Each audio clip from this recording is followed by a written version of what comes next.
Ya, teman-teman main balap, apa kabar? Ini adalah balapan yang paling mewah karena kita tidak perlu ngantuk nontonnya. Sebelum berangkat ke studio, saya sempat WA-WA-an dengan Om Bobby. Kebetulan Om Bobby adalah Bobby Arifin, maaf ya. Bobby Arifin adalah salah satu fotografer yang hadir di sana langsung. WA-WA-an, keren sekali Mas, gini-gini. Yang terakhir yang membuat saya seneng di akhir sebelum kita menutup perbincangan, cewek-ceweknya cantik-cantik. Bajunya nakal-nakal. Jadi 11 tahun yang lalu saya jadi ingat ketika rombongan Ewan Mania bersama Lili Tur dan almarhum Ekis kita ke Austin. Waktu itu kan ngomong di Amerika, kita diajak putar-putar ke mana saya? San Francisco, LA. LA itu Las Vegas baru LA kalau salah ya. Karena kita pulangnya kan dari LA ya. Yeah. Nah, ketika di Las Vegas ini memang saya pernah cerita di podcast ini bahwa terjadi pergumulan batin antara grup laki-laki dan perempuan, karena yang laki-laki kan di dekat hotel itu ada live show jam sekian, nonton live show itu. Tapi ibu-ibu itu udah jangan ceweknya nakal-nakal, jangan cewek nakal itu. Akhirnya jujur saya itu kita udah niat, harganya berapa udah niat mau nonton live show, tapi ibu-ibunya jangan nakal gini, suamiku gini ini. Mas Dewa tolong jelaskan, Bu, ini Las Vegas. Las Vegas itu tidak ada free sex. Ini guyonan saya original ya. Tadi kalau ini sama ya, saya udah, karena memang kalau MC kan kita selalu joke baru, dan saya paling senang kalau joke itu memang saya buat sendiri. Saya waktu itu bilang nggak ada free sex. Oh iya Mas, iya, yang ada bayar. Itu bang joke lama itu, makanya kalau ada di TV kadang-kadang muncul saya ketawa nih. Saya udah ngeluarin ini 2011 saya bilang. Terus saya bilang gini, tapi memang Om Bobby ini bener omongannya Om Bobby Arifin. Jadi memang perempuannya cantik-cantik semua. Kalau kita lihat layoutnya sirkuit ini adalah babi. Ya, babi dibalik ternyata ya kan. Dan saya baru tahu filosofinya di Las Vegas, bahwa Las Vegas ini tempat hiburan. Jadi memang penggerak ekonominya salah satu perempuan. Dan perempuan itu paling suka dengan babi. Karena apa? Ini lambang binatang yang awet muda. Makanya kalau kita ketemu teman yang sudah agak tua tapi masih kelihatan muda, sambil kita ciwel pipinya, ih kamu babi face kelihatan muda, babi face gitu. Ya apapun Ewan Mania ini, para pecinta main balap ini ya, kalau teman-teman main balap ini kita akan ngobrolin ya. Kalau saya mulai jujur sebagai orang awam, ke Vegas baru sekali, dan saya baru semuanya berkunjung baru pada Bellagio, tempatnya tinju MGM sama apa gitu ya, yang ada Muhammad Ali-nya di situ ya, nah kayak gitu.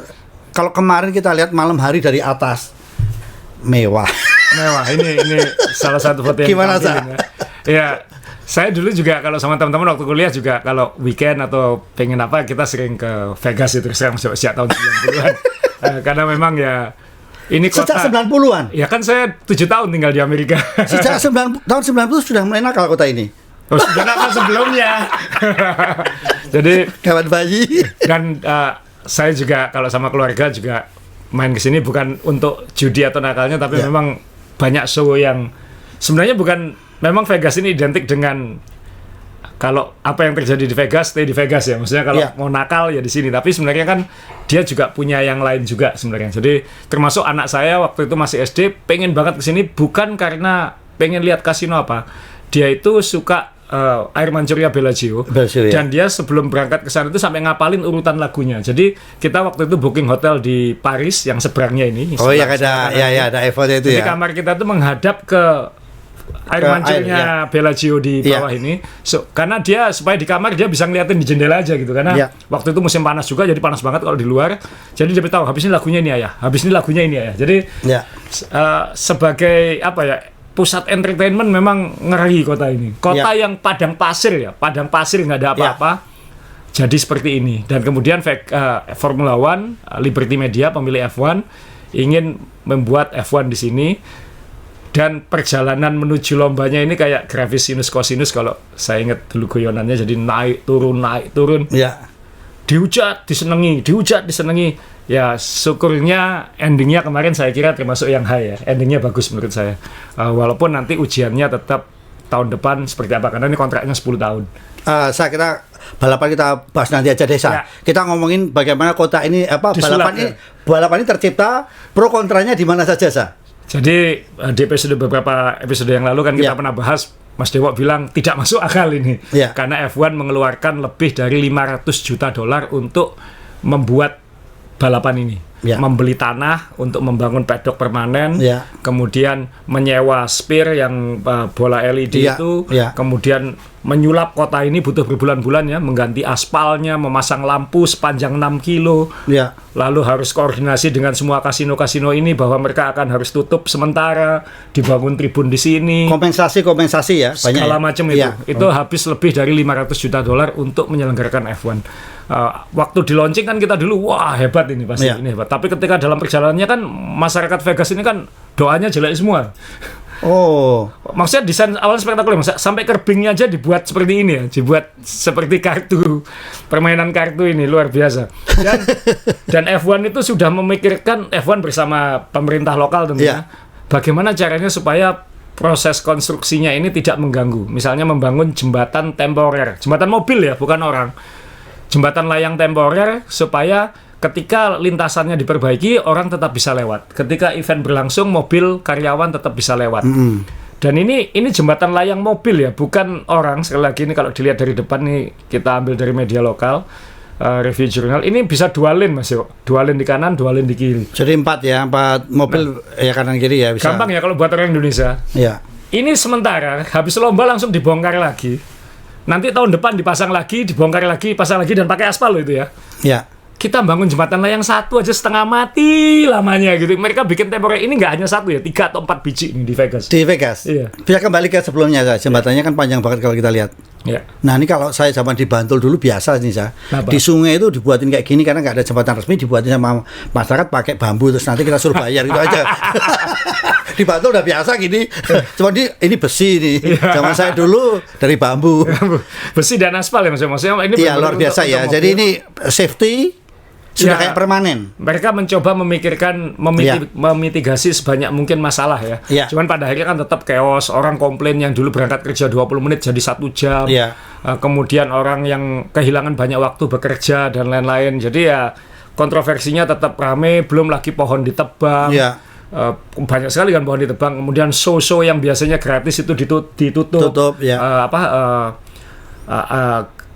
Gunung meletus di Miras itu ditutup, kemudian Treasure Island, kemudian kolamnya Bellagio dipasangi tribun.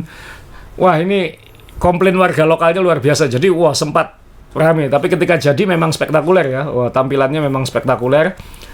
Kemudian kita siap sekarang menjalani lomba, dan kemudian masalah lagi kan ketika babak latihan ya. Ketika babak latihan, tadi kan bilang keren yang ini mobil ketika lewat, spare-nya bermain-main ya, betul. Seperti ini yang ketika lagu kebangsaan Amerika seperti ini. Tematik banget. Lalu ketika babak latihan ada masalah.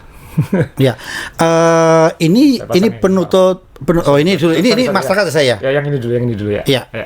Jadi ini permasalahannya adalah penutup drainase yang ditabrak oleh mobilnya Sainz. Gitu ya, betul ya. Jadi sebenarnya yang apes Sainz dan Ocon, tapi sebenarnya ini akibat mobil F1 itu kan ground effect ya. Jadi didesain untuk nyedot. Supaya lengket. Nah, efek itu kayaknya cukup untuk menarik. Padahal ini sudah dibaut ya ke sini, tapi saking besarnya powernya sedotannya mobil F1 itu sehingga, dan ini yang pecah katanya bukan tutup drainase yang dari baja ini, tapi semen di sekelilingnya ini terangkat, pecah sehingga walaupun dibaut ininya tetap naik. Dan kalau sebesar ini, seberat ini dihajar mobil F1 seperti yang ditabrak oleh Carlos Sainz, ya wassalam. Maksudnya katanya mobil itu sampai bolong bisa kelihatan tembus ke tanah katanya. Tapi saking bolongnya itu saya. Jadi ini ada Sainz ngelihat ini sampai bolong ya. Jadi ini chassisnya rusak, floornya pasti bolong. Baterai rusak, gearbox rusak, mesin rusak. Waduh. Makanya diganti banyak, dia kena 10 penalti kan, 10 posisi penalti. Baterai itu kalau mobil listrik yang beredar itu katanya kalau rusak 400 juta gitu. Ini nggak tahu. Kalau kerusakan sebesar ini tahu jawabnya sejauh mana? Apakah juga malah kena penalti padahal kerusakannya adalah kerusakan karena ini sirkuit? Ini gimana kalau aturan, ada kompromi nggak ini? Jadi masalah-masalah drainase seperti ini kan bukan hal baru ya. Dulu di Sepang pernah terjadi, Haas jadi korban. Kemudian di Baku beberapa waktu lalu juga pernah terjadi. Saya lupa waktu itu apakah Alpine atau Williams yang kena. Williams kayaknya, Russell. Kemudian yang terjadi adalah ini kan force majeure memang nggak bisa ditebak safety-nya seperti apa, kita bisa nebak. Tapi ya itu apes kan. Jadi ketika penalti ya harus kena penalti, ya apes semua aja kamu yang kena gitu. Tapi kemudian ada negosiasi antara tim dengan yang pihak bersalah, dalam hal ini pengelola. Waktu di Sepang itu, sirkuit Sepang membayar ke Haas biaya kerusakan. Apalagi ini terkait dengan cost cap sekarang.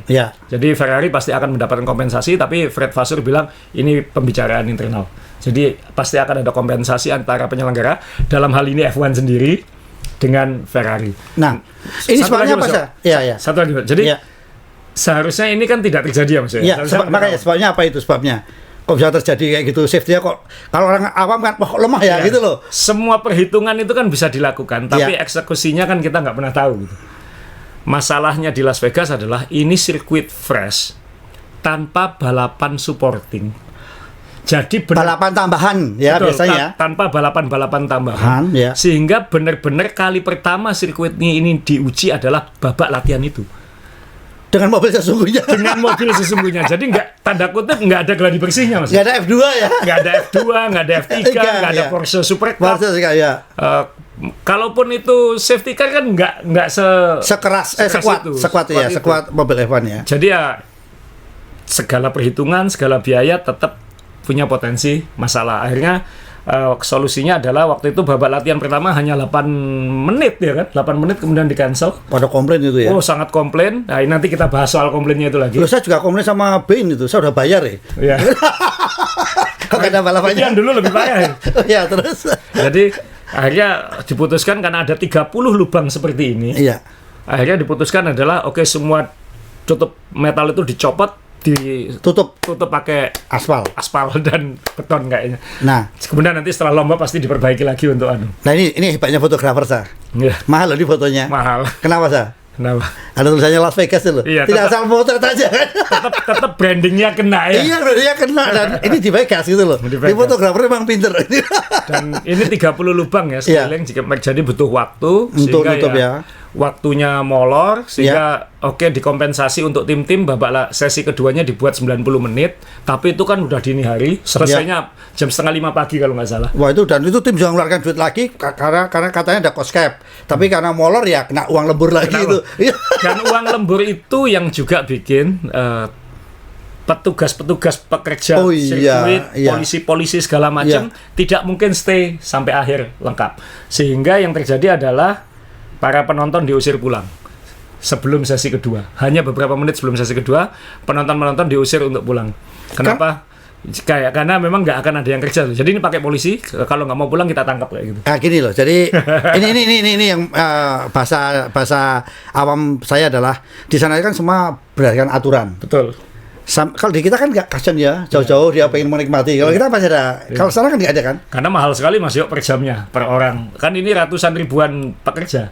Jadi ya saya yakin itu urusannya itu terkait dengan safety juga, karena pemerintah lokal pasti kalau kita harus menjaga sampai dini hari ini akan timbul masalah, besok harus bekerja lagi segala macam. Jadi mau nggak mau penonton harus dipulangkan dengan segala komplainnya dan lain-lain, sehingga ya babak latihan kedua itu ya hanya untuk TV aja dan media kayak gitu. Nah tragedi tutup drainase tadi ternyata juga membawa berkah kepada Mercedes, katanya Lewis Hamilton komplain. Formula One itu sebenarnya untuk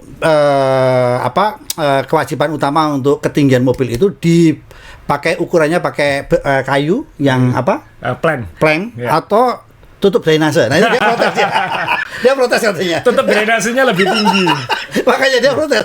Kenapa kok saya dulu dianulir ini sementara lebih pendek kan? Nyatanya sampai bisa tutup drainase aja kemakan gitu kan. Teman-teman ya, ini saya zoom drainase. Bongkahan besi besar begini dihantam mobil F1 kecepatan ratusan kilometer per jam, ngeri ya. Maksudnya saya nggak bisa bayangin yang dirasakan Sainz seperti apa, pasti kerasa. Dok, pasti kerasa. Dan ada letusan ya, ada ledakan pasti ya, karena ledakan itu pasti. Dan ini bahaya banget kan. Untung nggak sampai terbang menghantam kepala atau apa, itu kan lebih bahaya lagi. Ingat dulu Felipe Massa pernah Oh iya, kena pasti skrup. kena apa itu? Skrup ya? Suspensi Mas. Suspensi, oh iya. Suspensi, bongkahan suspensi yang ke kepala. Jadi ya pasti safety number one. Ya untungnya tidak ada kecelakaan lebih parah dan balapan bisa berlangsung, itu aja. Cuman untuk urusan penonton ini ada dua yang terjadi. Satu, F1 memberi voucher $200 untuk beli merchandise kepada semua penonton yang punya tiket hari Kamis dalam hari ini. Walaupun $200 kan, kalau kita tahu yang pernah nonton F1, $200 cuma dapat berapa Mas? Paling topi 3 biji, jaket nggak dapat. 3 jutaan ya? Iya, 3 jutaan. 3 jutaan ya. Nggak dapat banyak, jadi malah mungkin harus nombok lagi untuk dapat barang, jadi F1-nya dapat lagi itu. Ya, tapi kemudian muncul gugatan. Ini Amerika ya. Amerika kalau ada apa-apa akan ada gugatan. Jadi ada sekelompok fans bekerja sama pasti dengan sekelompok pengacara. Asasi F1 Mania ya. Kemudian melayangkan gugatan ke F1. Saya yakin nanti itu pasti diselesaikan di luar. Tapi saya nggak tahu bunyi tiketnya seperti apa. Karena tiket F1 itu kalau Anda beli tiket F1, kalau Anda perhatikan, kalau Anda pernah ya, kalau belum ini kita kasih tahu, di tiket F1 itu ada disclaimer-nya. Karena di situ juga tertulis bahwa motorsport itu berbahaya. Jadi kalau Anda beli tiket F1 walaupun harga tiketnya 100 juta, kalau Anda kena ban lalu mati, ya itu risiko Anda, kayak gitu. Jadi tiket F1 itu ada disclaimer-nya. Jadi saya nggak tahu spesifiknya di Las Vegas ini seperti apa. Tapi bahwa ada pengacara yang bersedia membantu gugatan, mungkin ada celah-celah hukumnya di situ yang terjadi, yang itu pasti akan dikoreksi untuk tahun depan dan lomba-lomba yang lain. Jadi pasti ada pasal-pasal yang sebenarnya kalau kita baca secara detail mereka lebih pintar gitu kan. Mereka lebih pintar. Jadi ini turun ya, tapi kemudian kan F1 mencoba ngangkat lagi, pasti ngangkat laginya ya cara-cara Amerika lah maksudnya. Dengan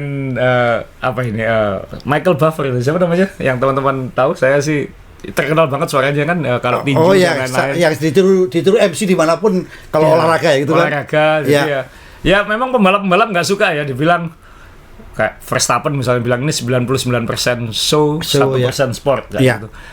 Tapi kan ini Amerika, kita sudah lihat kemarin di Miami juga dicoba kayak pemanggilan pemain football. Jadi kalau di Las Vegas kayak pemanggilan petinju kayak gitu.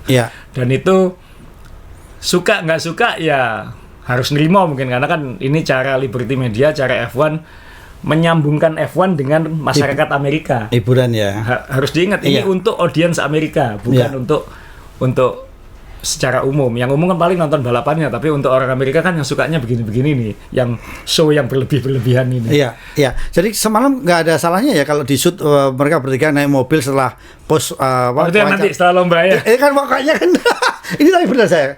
Kalau asal melihat juga, maaf ya saya, pembalap-pembalap lama kalau disuruh gini mau nggak kira-kira ya? Dulu kan orangnya kan saklek, nggak mau tanda tangan aja mahal gitu kan dulu. Mungkin nggak mau aja. Mungkin. Iya kan? Tapi kan mereka juga sadar bahwa duitnya F1 lagi gede ya karena begini-begini ini. Termasuk yang bukannya pembalap, semalam kita lihat pemain basket siapa yang tinggi itu, Shaq ya. Shaquille O'Neal. Shaq itu kan juga dibu gitu gara-gara apa? Tiap kali diminta foto dia, kalau orangnya terlalu lama ditinggal, dia dimarahin nih. Lah kenapa kamu Shaq? Lah kan saya takutnya fault karena 3 second kan gitu. Tapi waktu grid ya teman-teman yang nonton grid sebelum race, waduh penuh banget itu grid itu. Wah, artis semua ya. Dan itu sudah itu pembalap-pembalap F1 dan tim-tim kan juga sudah ngomel kan kalau terlalu rame yang di grid walk ini terlalu rame katanya. Sehingga sulit bekerja di situ dan lain-lain. Konsentrasi karena itu persiapan akhir, tapi ya dijual. Kalau yang tiket itu nilainya sekian ya. Ini grid ya. Ini industri, ini bisnis. Ini bukan pedok club ya, ini grid. Iya, grid itu bisa jalan. Kalau pedok hanya di hospitality-nya, ya kan? Buktinya Presiden FIFA habis nonton di Surabaya Piala Dunia pembukaan U17, dia sekarang di Vegas nonton F1. mungkin senengan di sana dia daripada di Surabaya. Jadi siapa Presiden FIFA lupa namanya. Ya itu itu show-nya F1. Nah, mungkin dari sini ya kita masalah lagi kemudian Mas Ewo. Sebelum start. Sebelum start itu sibuk banget. Kenapa? Gara-gara ini prosesi ini kan pembalap-pembalap ini kan dinaikkan mobil-mobil kuno-kuno ini. Betul. Banyak yang bocor olinya Mas Ewo. Amerika loh ini. Padahal sana itu gudangnya spare part mobil lama loh. Banyak yang bocor sehingga di grid khususnya di sisi kiri, sisi dalam yang posisi genap 2, 4 dan lain-lain itu harus cepat-cepat kerja keras untuk membersihkan, dikasih semen, kayak kapur itu ya biar nyerap itu ya. Dan itu kan nggak mungkin bersih total, dan itu yang mengakibatkan beberapa mobil kehilangan grip ketika start dan terjadi beberapa insiden itu kan. Kembali lagi, inilah teman-teman quality controlnya Formula One itu memang kita harus banyak belajar ya saya. Karena kita mangkel ya, balapan lagi seru-serunya ada yang nabrak, padahal kalau menurut kita dinding itu kan jarang sekali orang tabrak di situ. Itu juga harus menunggu sampai diperbaiki dengan benar kan. Nggak usah nunggu APBD turun kan, langsung perbaiki itu. Nah ini kan menurut saya kan ini jiwa manusia itu benar-benar dihargai. Ya maksudnya kalau kita ngomong ultra profesional ya, setiap orang ini kan nggak harus dimandori, mereka tahu kerjaan masing-masing apa gitu. Itu high level organization karena dari masing-masing individunya sudah tahu harus ngapain. Sedangkan di Indonesia ini mandor ada mandornya, mandor ada pengawasnya, pengawas ada pengawasnya lagi kayak gitu. Terus nunggu surat turun itu kan? Nunggu surat terima segala macam. Ini luar biasa, dan ini masalah lagi. Tapi ya setelah itu balapannya berlangsung dan kita bersyukur endingnya luar biasa seru. Jadi sekarang kita masuk ke hasil lomba Mas Iwo ya. Iya, oke. Kita masuk hasil lomba. Tetap Max Verstappen yang menang, nanti kita bahas. Termasuk dia berani kalau orang Jawa bilang ngece nyemoni, nyindir halus ke pengawas lomba di awal lomba. Jadi dia menang, meraih kemenangan 18 tahun ini, rekor terbanyak di F1. Kemudian Red Bull menang 20 kali musim ini, menyalip rekornya Mercedes tahun 2016. Jadi kita pikir dulu Mercedes sulit dikalahkan dominasinya, ini ada yang jauh lebih dominan di era modern. Lebih modern lah, di era lebih modern. Leclerc 12 kali terakhir pole position nggak menang. Tapi apakah kemarin dia bisa menang dengan adanya safety car itu? Nanti kita bisa bahas. Tapi dia finish podium lagi. Kemudian Perez finish ketiga. Kenapa dia nggak bisa maksimal seperti Verstappen, nanti kita bahas karena setelan mobilnya memang dibuat beda, Mas. Memang beda beda. Dan nanti itu juga nggak bisa disalahkan sepenuhnya kenapa Perez nggak bisa kayak Verstappen. Kalau setelan mobilnya kayak Verstappen mungkin dia bisa menang kemarin. Tapi ini mengunci posisi kedua kelas pembalap. Sudah aman ya. Red Bull untuk kali pertama finish 1-2 di klasemen konstruktor. Ocon luar biasa finish nomor 4. Stroll dari belakang startnya finish nomor 5. Sainz berhasil dari belakang juga ya. Dan ini naik klasemennya nanti. Hamilton ya peringkat 7. Jadi Mercedes banyak kesalahan-kesalahan kecil saat lomba sehingga Hamilton dan Russell hanya bisa finish 7 dan 8. Russell kena penalti 5 detik juga hasil insiden dengan Verstappen. Betul. Alonso dapat posisi 9 dan Piastri minimal ngamankan 2 poin ya. 1 poin finish ke 10 sama plus tercepat ya. Fastest lap ya dia. Jadi McLaren benar-benar miss the mark ya. Meleset semua sejak qualifying. McLaren banyak masalah di qualifying musim ini, jadi moga-moga tahun depan itu PR mereka. Sekarang kita ngomong klasemen pembalap 549. Sudah nggak mungkin. Perez juga udah tidak bisa dikejar di urutan 2. Hamilton juga nggak bisa dikejar di peringkat ketiga. Jadi 1, 2, 3-nya sudah aman. Yang seru sekarang Sainz dan Alonso sama-sama 200 poin, tapi Sainz kan punya menang. Jadi dia di atas. Dan Norris 195 juga masih bisa. Jadi tiga pembalap ini masih bisa berubah posisi ya. Di Abu Dhabi nanti di lomba terakhir ya. Weekend ini selesai Evan masuk. Kemudian Leclerc 188 poin, Russell 160, Piastri 89 dan Stroll 73 poin. Sekarang ke konstruktor. Ya pasti ini terlalu jauh. Terlalu jauh sekali. Mercedes dan Ferrari masih bisa ya nih ya? Bisa nggak ya? Masih bisa. Bisa ya, dekat sekali kok. Hanya 4 poin. Kemudian McLaren yang mungkin nyangkut di peringkat 4 ya. 4 tapi masih bisa terancam juga sama Aston Martin. Betul. Kalau bikin salah lagi. Kemudian Alpine no man's land, dia nggak di atas nggak di bawah. Williams masih bisa disalip tapi kayaknya dia akan aman di peringkat 7. Alfa Tauri, Alfa Romeo, dan Haas ini masih bisa berubah. Betul ya. Masih bisa berubah. Ini yang seru. Jadi sekarang kita ngomongin lomba, dan tadi Mas Yowo bilang kan ini 3 besarnya tadi yang naik Rolls Royce. Ini lucu di Twitternya F1 bilang ini podcast Max Verstappen di dalam mobil ini. Karena mereka kan dibawa dari finish, dibawa ke Bellagio, ke Bellagio untuk interview dan podium seremoninya. Jadi ya lucu juga ini bajunya Verstappen kayak Elvis. Iya, jadi saya semalam baru lihat, iya ya ini bintang-bintang juga ini. Harusnya kalau bintang kan Mercedes logonya. Jadi ya lucu juga mereka Iya. bertiga seperti Iya. ini. Dan ketika di habis finish ya ini kayak yang Ferrari kayak dua pada saya juga kok merah gitu, ternyata Perez merah, lupa saya kalau Perez merah dan Verstappen Cuma ada tulisannya Elvis itu itu ya Elvis dan kayak sabuk ini. Iya, jadi sabuk tinju. kita sebagai bangsa Indonesia juga bangga kan, siapa tahu belakang itu Elvis Sukaesih gitu kan, siapa tahu kan kita ikut bangga. Ya, dan Ferrari kan warna retro tahun 80-an juga. Keren juga ya. Dan sekali lagi kita ditegaskan kemenangan terbanyak dalam sejarah konstruktor di F1 dalam satu musim 20 kemenangan, dan Perez mengunci peringkat 2 untuk kali pertama Iya. bagi Red Bull, dan pasti ya Verstappen udah moga-moga tahun depan benar-benar nggak kayak gini lah ya. Pialanya juga lucu sih, pialanya juga lucu. Iya.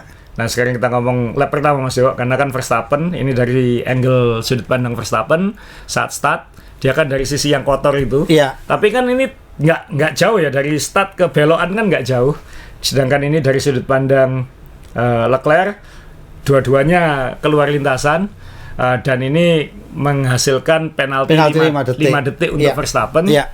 Tapi Verstappen posisinya udah di depan. Waktu itu pasti opsinya menyerahkan kembali posisi atau ngambil penaltinya. Iya. Red Bull di radio bilang teruskan aja di depan. Itu kan saking pedenya, nanti kita tinggal jauh supaya 5 detik itu nggak ada artinya nanti. Dan itu terbukti loh. Waktu itu terbukti jauh ya. Sempat menjauh tapi kemudian mendekat lagi. Iya, iya. Ketika menggunakan ban medium, Ferrari lebih bagus. Lebih bagus ya. Kan Ferrari praktis hanya 1 stop seharusnya kan kayak Iya. gitu. Tapi kan Red Bull ini komit 2 stop. Cuman masalahnya kan safety car terakhir itu menguntungkan Red Bull, sehingga bisa ngejar Leclerc. Oh iya betul sah. Bisa ngejar Leclerc, dan jadi penalti nggak ada ngaruhnya gitu. Leclerc sendiri harus kita akui ngambil lap terakhir ya, nyalip Perez. Iya. Sehingga dia bisa finish nomor 2, dan ini saya jelasin kenapa kok Perez tidak bisa fight seperti Verstappen, bukan karena orangnya juga, karena setelan sayapnya Perez itu dibuat lebih high downforce. Apa tujuannya sah? Kayaknya split strategi ya. Jadi kayak kalau Verstappen kan karena dia start nomor 2, Iya. kalau dia start kalah sama Leclerc, dia akan berpikir supaya bisa nyalip Leclerc, ya. Jadi dia sayapnya dikurangi, ditambah DRS, ini akan membantu. Iya, untuk nyalip. Karena dengan DRS kalau settingannya sama, saking panjangnya trek lurus ini, Iya. selisihnya hanya 7 km per jam. Jadi kalau ditambahi dengan DRS dan sayap lebih kecil, itu akan membantu. Toh nanti setelah nyalip dia bisa bertahan, karena kan tikung-tikungnya nggak banyak. Iya. Lurus lebih diuntungkan daripada belok kalau di sini. Trek lurusnya kan hampir 2 kilo. Makanya Hampir 2 kilo. Iya kan, panjang banget sekali ya. Jadi ya, sedangkan Perez mungkin karena dia di belakang, dia mungkin lebih ngambil lap time atau apa, saya nggak tahu logikanya. Atau nyalip banyak. Betul Red Bull seperti apa, sehingga ya dia disettingkan high downforce, sekaligus mungkin ya saling cancel, kalau ini masalah mungkin ini yang dapat. Masih dapat. Dan hampir kan, Perez kan sempat mimpin juga. Iya. Tapi ketika mimpin, karena dia high downforce ya dimakan sama yang lainnya juga, nggak bisa bertahan dia. Jadi ada masalah di setelan sayapnya. Kalau kita lihat kan kelihatan nih, sayapnya Leclerc kayak Monza kan, hanya satu plane dan relatif rata, sedangkan ini lekuannya ini lebih tinggi dan lekuannya panjang nih. Panjang ya. Jadi ini kelihatan ini high downforce. Ini downforce-nya lebih tinggi daripada Leclerc. Jadi ya tapi Leclerc juga harus diakui lap terakhir itu dia ngambilnya top. Berani ngambil resiko bener ya. Harus ini kesempatan dia ya saya. Ngambilnya top banget. Ya. Itu harus diakui adalah dia tetap pengen posisi kedua walaupun nggak bisa ke satu. Kan apes, kasihan Leclerc dia kayak kok apesnya kok ke aku semua kayak gitu. Aku Ya. nggak bisa menang gitu. Dan kalau Perez saya pikir juga kamu kok sekarang jadi edik ini suka disalip di lap terakhir apa di tikungan terakhir. Sorry Ya. Ini trek lurusnya hampir 2 kilo. Ini satu, dan yang kan itu kan ya kayak babi kaki kecil, jadi banyak lurus-lurusnya sebenarnya. Iya, makanya ini kan apakah juga ini ngambil menyesuaikan gaya khasnya Amerika, bahwa Amerika paling suka kalau salip-salipan paling seneng gitu kan. Nah, trek lurusnya kan membantu juga kan. Karena Satu mungkin ketika desain sirkuit ini kan pasti Amerika itu kan kotak-kotak. jalannya memang Ya, sudah grid semua. Di Amerika itu kan grid itu kotak.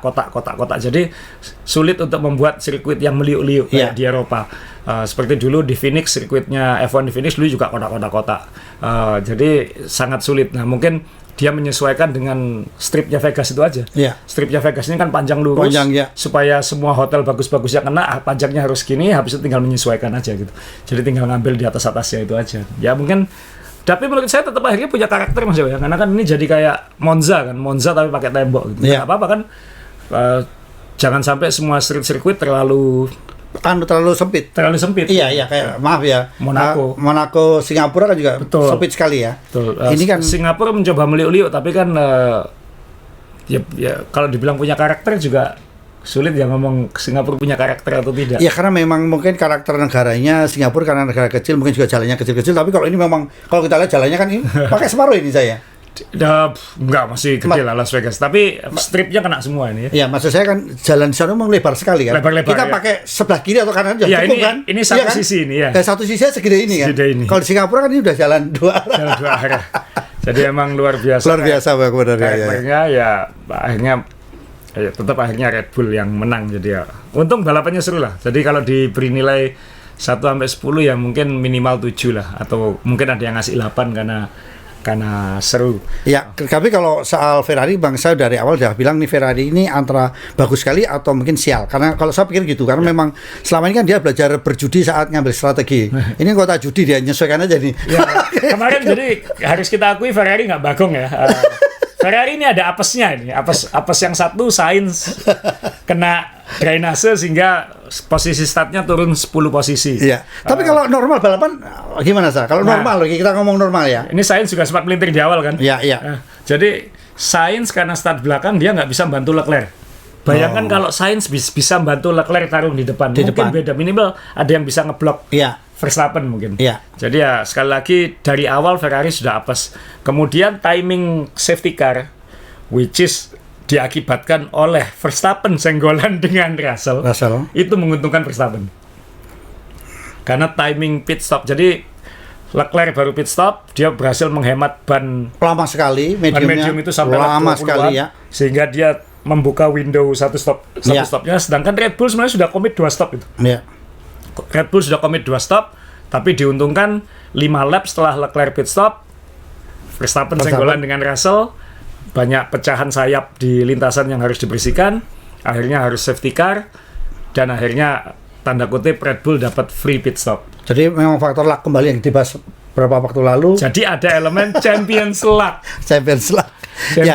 Sorry, kembali ke pertanyaan saya tadi, Jadi kalau secara normal kecepatan Ferrari dengan Red Bull di sini bagaimana, Ferrari track lurusnya bagus, akselerasinya bagus.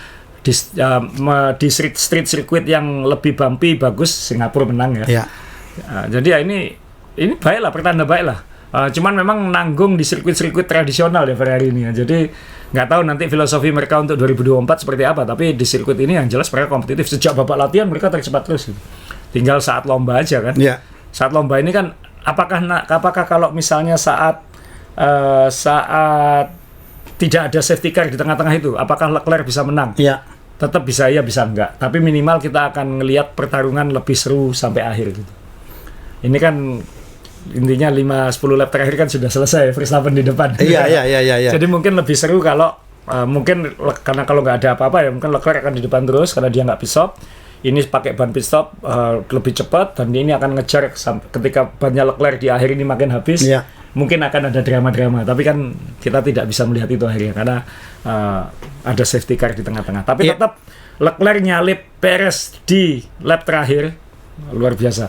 Sekali lagi Perez juga ngantuk itu mungkin nggak siap. Jadi memang jujur kalau kita membayangkan si merah ini adalah Mercedes. Saya paling senang itu ya, membayangkan itu ya. Karena apa? Ini tingkat dewa semua strateginya.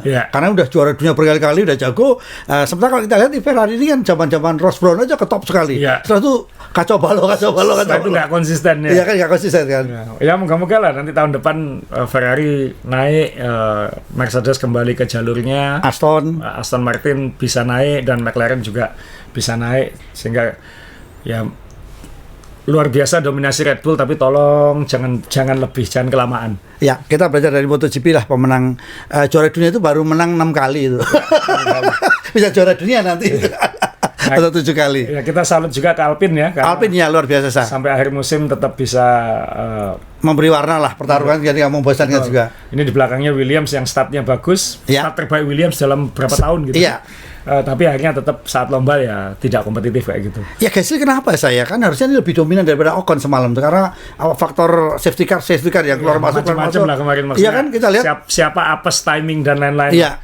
Termasuk McLaren kan, McLaren juga apes timing, tapi McLaren juga balapan yang benar-benar kacau sih kalau kita lihat. Ini Norris ya, baru lap keempat deh kalau nggak salah.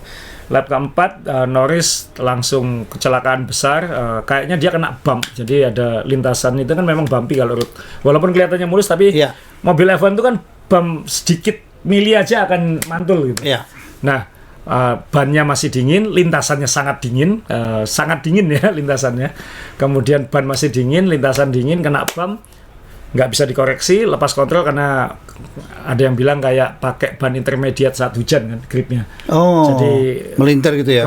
Kebetulan ya Norris yang kena, melintir, nabrak keras sekali. Dan dia sempat dibawa ke rumah sakit kan.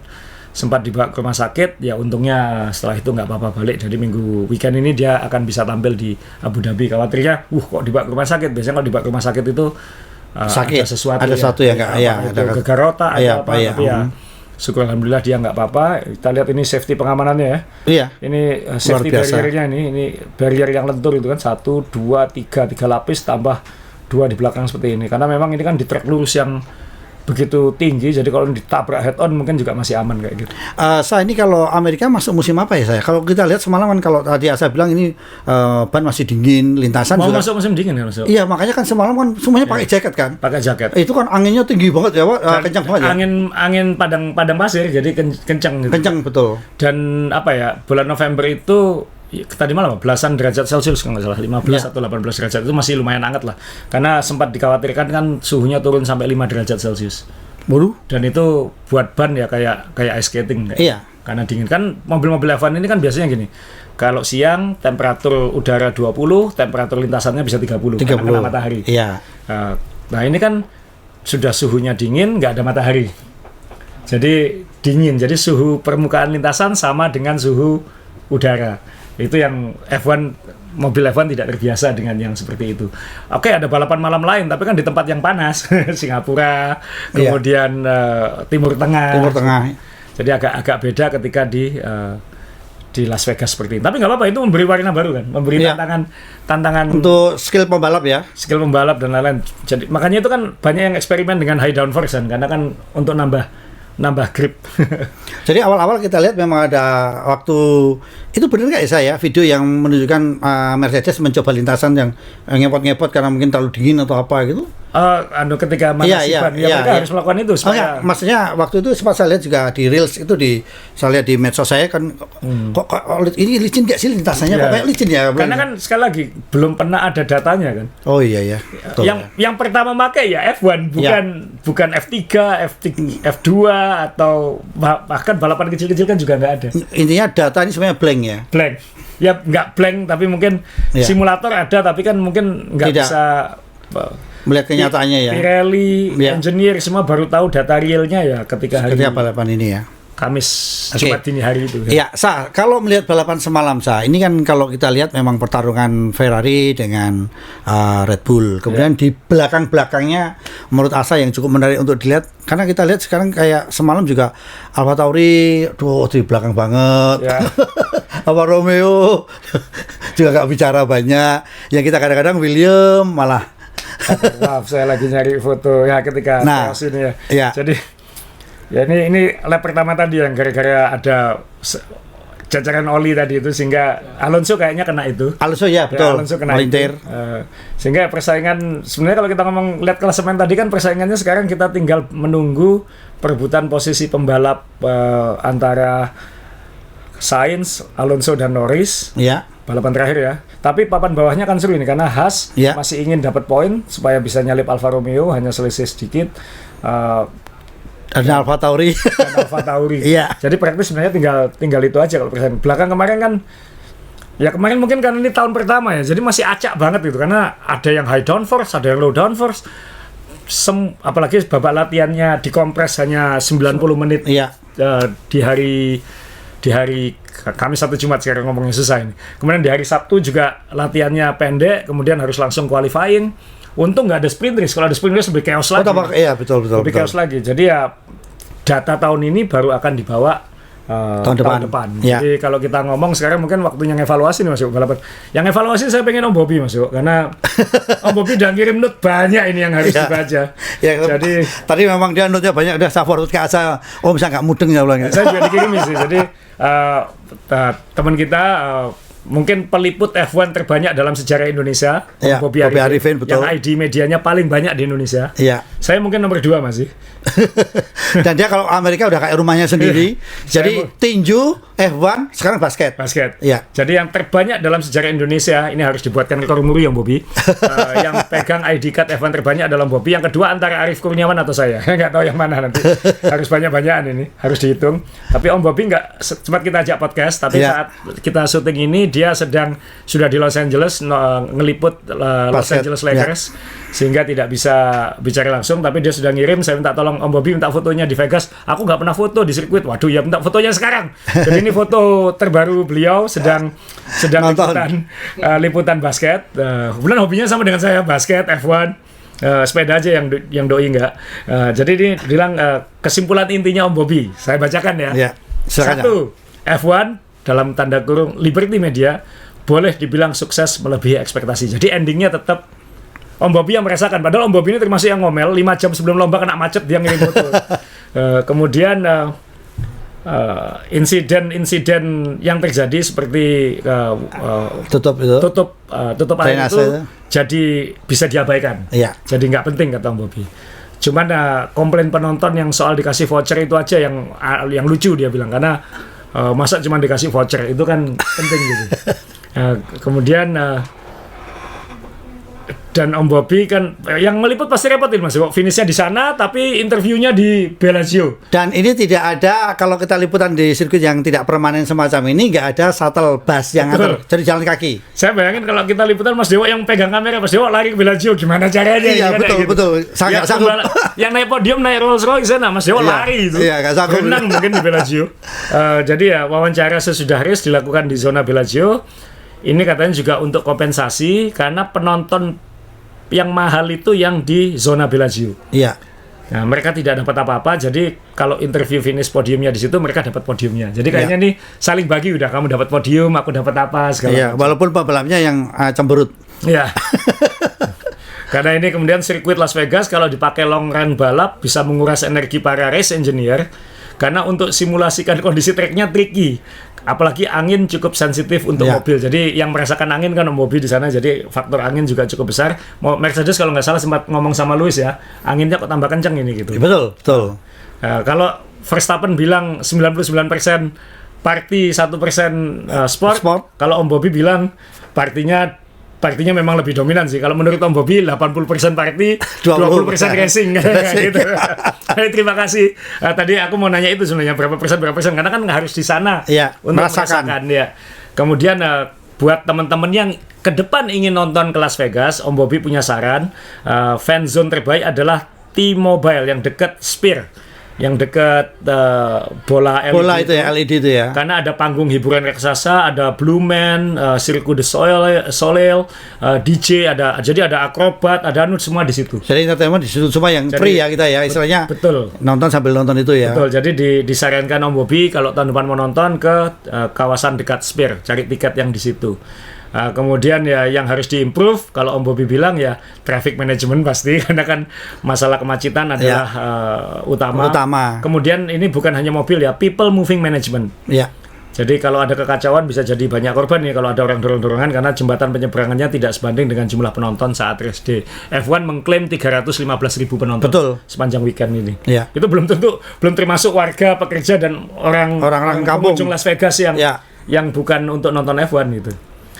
Dan menurut Om Bobby strategi masuknya F1 di Vegas ini sangat tepat waktu karena sirkuit Las Vegas itu punya sirkuit oval, Ya. bisa road juga sih, itu dipakai oleh NASCAR dan IndyCar, itu sudah nggak terlalu atraktif sekarang, sehingga memang harus di city-nya balapannya, jangan memakai sirkuit yang sudah ada. Jadi itu Om Bobby, kemudian beliau ngirim foto ini. Nah, ini ada bukti kalau saya nggak bisa tampil di podcast, jadi saya lagi liputan basket, apalagi saya lagi nggak bawa earphone dan mic, jadi minimal fotonya menunjukkan memang beliau nggak bisa. Jadi terima kasih Om Bobby. Ya. Itu evaluasinya Om Bobby Arifin. Saya sudah ngajak Om Bobby ke Indy 500 tahun depan. Dia bilang, enggak, aku sudah booking Monaco, katanya si Alan. Jadi itu tadi saran Om Bobby kalau mau nonton di Vegas. Kalau saran saya, paint spot aja murah. Jadi Mas Dewa, mungkin saya tetap bukan orang yang pengalaman saya dulu waktu waktu Austin, bukannya Austin sebenarnya, Mas Dewa ke India juga. Ya. Balapan, termasuk kita ke Sepang dulu. Balapan kalau tahun pertama itu pasti ada chaosnya. Termasuk Singapura yang kita anggap teratur ya, itu pun ya chaos di tahun pertama tapi tidak parah. Tapi tetap ya tengah mendekati pagi subuh kita baru sampai hotel gitu. Betul. Nah, wajar. Ya, tahun kedua, tahun ketiga adalah ujian event, dan itu tahun kedua ketiga biasanya sudah lebih rapi, jauh lebih rapi kayak. Betul. Sehingga nanti kalau misalnya mau nonton mungkin ya baguslah kita ada kelinci percobaannya Om Bobby duluan. Jadi beliau bisa ngasih masukan ke kita nanti harus ngapain. Ya, termasuk Korea pun kacau balau katanya waktu itu. Korea juga lumpur gitu ya. Jauh dari kota kan. Nah, gitu sama aja jadi dimanapun. Jadi kalau mungkin ada berkahnya juga, mungkin masalah-masalah yang terjadi tahun ini, karena F1 pasti memikirkan kedepannya lebih baik. Nah, kalau ditanya prospek seperti apa, kalau saya harus jawab, saya pengen nampilin ini lagi. Maaf, saya mau nampilin ini. Menurut saya 10 tahun ke depan Vegas akan oke F1-nya. Mereka pasti akan kalibrasi harga tiket, kalibrasi tarif hotel, dan lain-lain, itu pasti sudah terjadi sekarang. Berarti tahun depan harus baik. Ini yang terjadi sekarang adalah termasuk yang terjadi pada Om Bobby. Om Bobby sudah beli tiket, beli hotel, kamar hotel dan lain-lain itu 3 bulan yang lalu. Nyesel dia.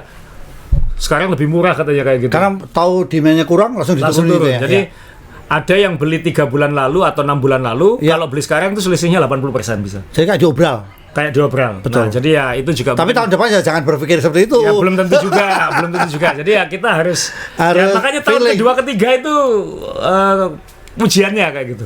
Nah, tapi kalau menurut saya Mas Dewo, ini akan jadi sesuatu yang istimewa buat F1.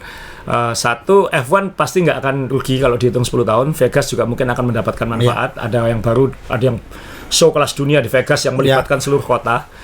Dan buat F1, saya baru nyadar kemarin akan ada selain analisis event juga ada analisis bisnis, dan itu saya mikir kurang ajar Liberty Media ini. Mereka pasti nggak akan rugi, Mas. Kenapa? Mas Dewo tahu kan paddock dan start itu di mana? Itu di tanahnya F1 sendiri. F1 itu beli tanah. Makanya pemerintah Las Vegas harus membantu karena mereka invest di situ. Mereka beli tanah di situ. Iya. Dan kalau 10 tahun lagi F1 ini nggak berhasil, Mas Dewo, tanah itu harganya berapa, Mas Jo? Iya.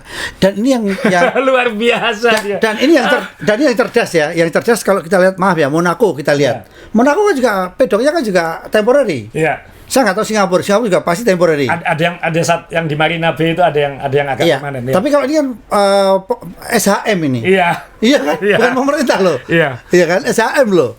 Jadi luar biasa itu. Iya kan? Jadi dia nggak akan rugi. Betul. Karena dia punya aset, punya tanah. Betul. Istimewa. Jadi kalau teman-teman lihat Las Vegas ini, saya tadi diem merenung, lihat Asa ngomong gitu. Saya cuma satu sedih ya. Semoga negara tetangga kita Malaysia ini ekonominya tumbuh terus, siapa tahu Sepang ini bisa ada Formula One lagi. Ini jujur ya teman-teman yang belum pernah nonton F1, maaf ya, ini kalau kita berdoa kalau bisa nonton di Sepang itu best. Murah banget, sirkuitnya juga menantang bagus, buat tontonan bagus ya kan? Dan nuansa mewahnya juga masih dapat, nonton di tribun juga dapat banyak sudut pandang kayak gitu. Dan murah loh, itu murah sekali. Murahnya yang luar biasa. Saya tuh masih nyimpen tiket pertama saya tahun 2001 tuh RM500 dapat tikungan pertama, bayangkan. K1. Dari start yang K1 ya kan? Dari start langsung tikungan motong sekali itu kan. Banyak chaos di situ kan. 500 berarti 1,5 juta ya. Lah ya dulu tuh segitu. Sekarang berapa? Paling banter 5 pasti gitu kan. Jadi ini F1. Nah, apa yang bisa bikin ini lebih menarik lagi ya pasti mereka akan menyelesaikan masalah hukum. Mereka pasti akan mengevaluasi masalah traffic. Mereka akan evaluasi harga tiket, kalibrasi harga hotel dan lain-lain. Pasti beres loh, pasti beres. Jadi tahun depan bisa jadi opsi. Tapi saya sih udah niat nonton Indy 500 tahun depan. Mas Dewo ini moga-moga bisa. Pele ke rumah Tuhan atau rumahnya F1, rumahnya IndyCar. Rumahnya Tuhan saya. Tapi yang jelas ini menarik ya. Jadi teman-teman memang harus mimpi. Kalau sekarang yang paling murah di mana saya? Singapura ya maaf ya, kita nggak dapat balapan yang sesungguhnya ya.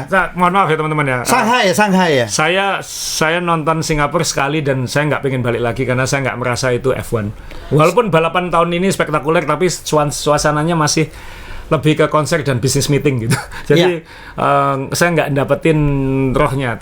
Yang murah sekarang Shanghai dan sirkuitnya bagus loh. Sirkuitnya juga bagus. Ya. Kotanya juga bagus. Ya. Ya Shanghai betul. Shanghai, kalau misalnya mau ya Jepang sekarang lagi murah. Ya Jepang betul. Jepang lagi murah. Kalau misalnya nanggung ya Melbourne Mas. Iya, Melbourne pestanya luar biasa. Iya. Atmosfer Melbourne itu kalau Anda bisa membandingkan Singapura dengan Melbourne, aduh beda banget. Iya. Beda banget. Tapi kalau saya disuruh milih Shanghai dengan Suzuka, kalau balapannya ya, Shanghai. Sirkuitnya luar biasa juga untuk trek lurusnya itu. Dulu sempat tercatat trek lurus yang paling panjang dulu. Sekarang kalah sama Vegas. Ada tong setannya juga itu. Ya, moga-moga tahun depan Shanghai balik dan itu juga opsi tahun depan. Kemudian satu lagi terakhir Mas Jo, saya berharap Andretti benar-benar masuk F1 karena ini sudah pada fase sulit menolak sudah. Oh begitu. Perkembangannya. Formula One sudah sulit menolak. Kenapa? Karena Cadillac General Motors sudah menyatakan dia sudah nge-apply supply mesin sendiri mulai tahun 2028. Jadi rencana awalnya kan Andretti itu pakai brand Cadillac tapi dia nyewa mesinnya Alpine, Renault. Iya. Nah ini dan waktu itu kan dikritik khususnya oleh Christian Horner bilang ya kalau memang itu Cadillac beneran ya Cadillac mesin dong, bukan hanya nama doang gitu. Dibalas sama General Motors, kita akan bikin mesin F1 mulai 2028. Itu?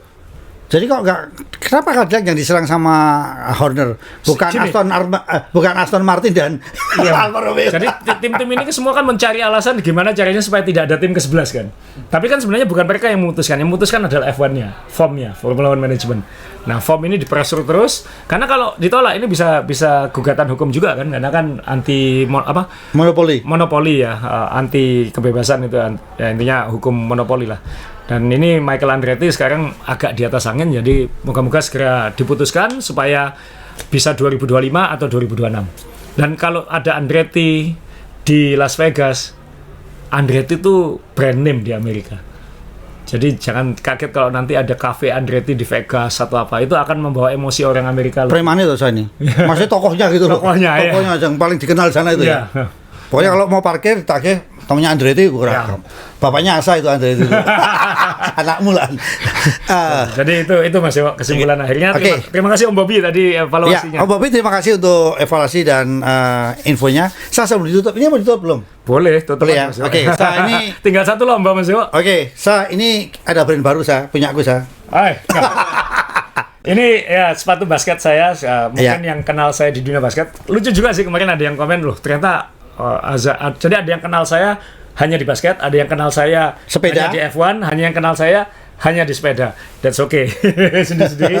Tapi ini ada perlintasan. Jadi saya sebenarnya sejak tahun 2009 punya sepatu basket Aza yang kolaborasi dengan brand lokal biasanya. Dulu dengan League, kemudian dengan Ardiles, dan mulai tahun ini dengan Jackson. Jackson ini brand Surabaya juga. Jadi ini Aza by Jackson, sepatu saya Aza, dan ini sepatu basket Aza 7. Jadi saya orang Indonesia satu-satunya orang Indonesia yang punya edisi sepatu basket sampai 7. Mengejar Michael Jordan, tapi kayaknya nggak bisa. Cuman ini sepatu basket yang relatif affordable. Anda bisa cek di azaware.com, sudah bisa pre-order.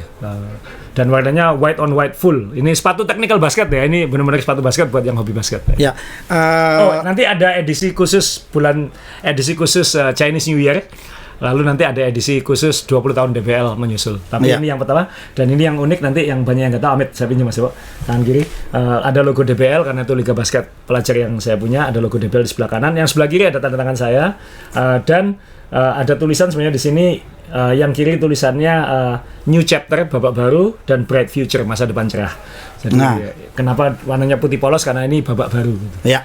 Dan kalau teman-teman yang suka ngedang, cari yang serinya JD. Jumping Dewe. Oke. Sekali teman-teman terima kasih. Ini obrolan main balap hari ini. Dan jangan lupa kalau teman-teman ingin mau apapun tentang komplain, mau ngasih masukan, apapun di bawah, tapi tetap yang santun saja. Satu lomba lagi weekend ini. Habis itu nggak tahu kita liburan atau enggak ini. Kita liburan atau kita bikin kuis-kuis aja lah. Iyalah. Saya juga di rumah masih ada stok, bulan nanti kita akan coba lagi supaya kita bisa bagi-bagi lagi. Sekali lagi terima kasih, terus sehat dan jaga kesehatan. Salam. Viva Las Vegas.